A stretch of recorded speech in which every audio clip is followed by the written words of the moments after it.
ಬೆಳೆಗಾರ ಕೈ ಹಿಡಿದ ಗೌರಿ ಗಣೇಶ ಹಬ್ಬ. ಚಿಕ್ಕಬಳ್ಳಾಪುರ ಎಪಿಎಂಸಿ ಮಾರ್ಕೆಟ್ನಲ್ಲಿರುವ ಕಲರ್ಫುಲ್ ಹೂವುಗಳ ಕಲರವ. ಶ್ರಾವಣ ಮಾಸ ಶುರು ಆಗ್ತಿದ್ದಂತೆ ಸಾಲು ಸಾಲಾಗಿ ಬರುವ ಹಬ್ಬಗಳಲ್ಲಿ ಗೌರಿ ಗಣೇಶ ಹಬ್ಬ ಒಂದು. ಈ ಗೌರಿ ಗಣೇಶ ಹಬ್ಬದ ಪ್ರಯುಕ್ತ ಹೂವಿನ ಬೆಳೆಗಾರರ ಕೈ ಹಿಡಿದ ಈ ಹಬ್ಬ ಹೂವುಗಳಿಗೆ ಭಾರಿ ಡಿಮ್ಯಾಂಡ್ ಹಿನ್ನೆಲೆಯಲ್ಲಿ ರೈತರ ಕೈಗೆ ಬಂದ ಧನ. ರೈತರು ಸಹ ಸುಲಭವಾಗಿ ಹೂವುಗಳನ್ನು ಬೆಳೆಸೋದಕ್ಕೆ ಕೈ ಹಾಕಿದ್ದಾರೆ. ಆದರೆ ಅಷ್ಟು ಸುಲಭದ ಕೆಲಸ ಹೂವು ಬೆಳೆಸೋದಲ್ಲ. ಔಷಧಿಗಳ ಬೆಲೆ ನೋಡಿದ್ರೆ ಗಗನಕ್ಕೇರಿದೆ. ಆದರೂ ಸಾಲ ಆದ್ರೂ ಮಾಡಿ ಬೆಳೆಗಳನ್ನ ನೀಡ್ತಾರೆ ರೈತರು. ನಮ್ಮ ಚಿಕ್ಕಬಳ್ಳಾಪುರ ಹೂವಿನ ಮಾರುಕಟ್ಟೆಗೆ ಹೊರ ದೇಶಗಳಿಂದ ಬಂದು ಹೂವುಗಳನ್ನು ಖರೀದಿ ಮಾಡ್ತಾರೆ. ನಮ್ಮ ಜಿಲ್ಲೆಯ ರೈತರು ಸಾವಿರಾರು ಎಕರೆಯಲ್ಲಿ ಕಲರ್ಫುಲ್ ಹೂವುಗಳನ್ನು ಬೆಳೆದು ಮಾರುಕಟ್ಟೆಗೆ ತರ್ತಾರೆ. ವರ್ತಕರಿಗೆ ಯಾವುದೇ ತರ ಹೂಗಳು ಬೇಕಾದರೂ ಚಿಕ್ಕಬಳ್ಳಾಪುರ ಮಾರ್ಕೆಟ್ನಲ್ಲಿ ಸಿಗ್ತದೆ ಅಂತ ಹೊರ ರಾಜ್ಯದ ಹೂವಿನ ವರ್ತಕರಿಗೆ ತಿಳಿದಿದೆ. ಈ ವೇಳೆ ಮಾತನಾಡಿದ ಎಪಿಎಂಸಿ ಹೂವಿನ ಮಾರ್ಕೆಟ್ ವರ್ತಕರ ಸಂಘದ ಅಧ್ಯಕ್ಷ ಮುಷ್ಟೂರ್ ಶ್ರೀಧರ್, ಸಮಸ್ತ ನಾಡಿನ ಜನತೆಗೆ ಗೌರಿ ಗಣೇಶ ಹಬ್ಬದ ಶುಭಾಶಯಗಳನ್ನು ತಿಳಿಸಿ, ನಮ್ಮ ಜಿಲ್ಲೆಯಲ್ಲಿ ಸಾವಿರಾರು ಎಕರೆಯಲ್ಲಿ ರೈತರು ಹೂಗಳನ್ನು ಬೆಳೀತಾರೆ.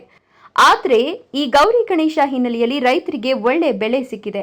ರೋಸ್ 200ರಿಂದ 250, ಸೇವಂತಿಗೆ 300ರಿಂದ 400, ಬಟನ್ಸ್ 200ರಿಂದ 250, ಚೆಂಡು ಹೂವು 60ರಿಂದ 120. ಹೀಗೆ ಹಬ್ಬದ ಹಿನ್ನೆಲೆಯಲ್ಲಿ ಒಳ್ಳೆ ರೇಟು ರೈತರಿಗೆ ಸಿಕ್ಕಿದೆ. ಹಬ್ಬಗಳು ಬಂದ್ರೆ ಸಾಕು ಹೂವು ಬೆಳೆಗಾರರು ಒಳ್ಳೆ ಬೆಲೆ ಸಿಗುವ ನಿರೀಕ್ಷೆಯಲ್ಲಿ ಇರ್ತಾರೆ. ಈ ಗೌರಿ ಗಣೇಶ ಹಬ್ಬ ರೈತರ ಮುಖದಲ್ಲಿ ಮಂದಹಾಸ ತಂದುಕೊಟ್ಟಿದೆ. ಕೆಲವೊಂದು ಬಾರಿ ಕಲ್ಪಪ್ಪೆ ಹೂವಿನ ನಾರು ಬರೋದ್ರಿಂದ ಪ್ರೊಡಕ್ಷನ್ ಕಡಿಮೆ ಆಗ್ತದೆ ಅಂತ ಹೇಳಿದ್ರು. ನನ್ನ ಹೆಸರು ಶ್ರೀಧರ್ ಅಂತ ಹೇಳ್ಬಿಟ್ಟು, ಮುಷ್ಟೂರು, ಎಪಿಎಂಸಿ ಹೂವಿನ ವರ್ತಕರ ಸಂಘದ ಅಧ್ಯಕ್ಷರು. ನಾಡಿನ ಸಮಸ್ತ ಜನತೆಗೆ ಗೌರಿ ಗಣೇಶ ಹಬ್ಬದ ಶುಭಾಶಯಗಳು. ಇವತ್ತು ಎಪಿಎಂಸಿಯಲ್ಲಿ ಬರ್ತಕ್ಕಂಥ ಹೂವಿನ ದರಗಳು 3 ದಿನದಿಂದ ಸೇರಿಸ್ಕೊಂಡು ರೋಸು 200ರಿಂದ 250 ರೂಪಾಯಿ ನಡೀತಾ ಇದೆ. ಸೇವಂತಿಗೆ ಹೂವು 300ರಿಂದ 400 ರೂಪಾಯಿವರೆಗೂ ನಡೀತಾ ಇದೆ. ಬಟನ್ಸು 200ರಿಂದ 250 ನಡೀತಾ ಇದೆ.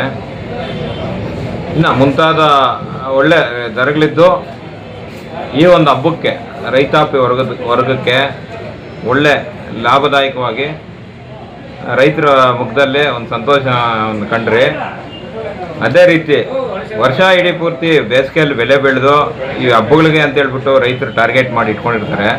ಮನೆ ಮಕ್ಕಳೆಲ್ಲ ದುಡಿದು ರೇಟ್ ಬರುತ್ತೆ ಅಂತೇಳಿ ಕಾತರದಿಂದ ಕಾಯ್ತಾ ಇರ್ತಾರೆ.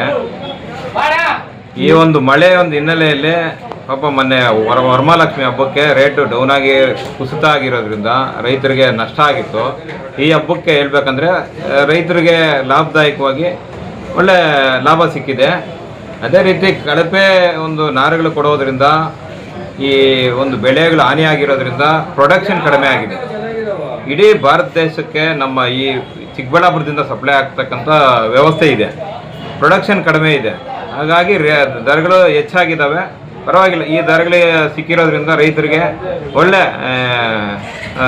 ರೇಟ್ ಸಿಕ್ಕಿ ಅವರು ಕುಟುಂಬ ಪೋಷಣೆಗೆ ಒಂದು ಲಾಭದಾಯಕವಾಗಿ ಬರ್ಬೋದು ಅಂತ ಹೇಳ್ಬೋದು. ಈ ಸಂದರ್ಭದಲ್ಲಿ ಸರ್, ರೈತರಿಗೆ ಪಾಪ ಇದನ್ನೇ ನಂಬ್ಕೊಂಡು ಜೀವನ ಕಟ್ಟಿ ಬೆಳೆಸ್ತಕ್ಕಂಥ ಅವರು ಈ ಒಂದು ದರಗಳು ಇದೇ ರೀತಿ ಇದ್ದರೆ ರೈತರಿಗೆ ತುಂಬ ಒಂದು ಅನುಕೂಲ. ಅವರು ಕುಟುಂಬ ಪೋಷಣೆ ಆಗ್ಬೋದು, ಮಕ್ಕಳನ್ನ ವಿದ್ಯಾಭ್ಯಾಸ ಆಗ್ಬೋದು. ಇನ್ನೊಂದು ಈ ಒಂದು ಬೇಸಾಯ ಆಗಲಿ, ಈ ಔಷಧಿಗಳಾಗಲಿ ವಿಪರೀತ ರೇಟುಗಳು, ಅದರಿಂದ ಪಾಪ ಯಾವಾಗೂ ರೈತರಿಗೆ ಲಾಭ ಸಿಗಲ್ಲ. ಈ ಒಂದು ಹಬ್ಬಗಳ ಸಂದರ್ಭದಲ್ಲಿ ರೇಟ್ಗಳು ಸಿಕ್ಕೋದ್ರಿಂದ ರೈತರು ತುಂಬ ಖುಷಿಯಿಂದಿದ್ದಾರೆ. ಅದರಿಂದ ನಾವು ಅಷ್ಟೇ ಎಲ್ಲ ಒಂದು ಈ ದೇಶಕ್ಕೆ ಬೆನ್ನೆಲುಬಾಗಿರ್ತಕ್ಕಂಥ ರೈತರು ಅವರ ಋಣದಲ್ಲಿ ಎಲ್ಲ ಬದುಕ್ತಾ ಇದ್ದೀರಿ. ಅವರಿಗೆ ದೇವರು ಆರೋಗ್ಯ ಐಶ್ವರ್ಯ ಕೊಟ್ಟು ಸುಖ ಶಾಂತಿ ನೆಮ್ಮದಿ ಕೊಟ್ಟು ಅವರಿಗೆ ಒಳ್ಳೇದಾಗಲಿ ಅಂತ ಹೇಳ್ಬಿಟ್ಟು ಈ ಸಂದರ್ಭದಲ್ಲಿ ಆರೈಕೆ ಮಾಡ್ತಾ ಇದ್ದೀವಿ. Jangalahalli Ashwath, power news 1, Chikkaballapur.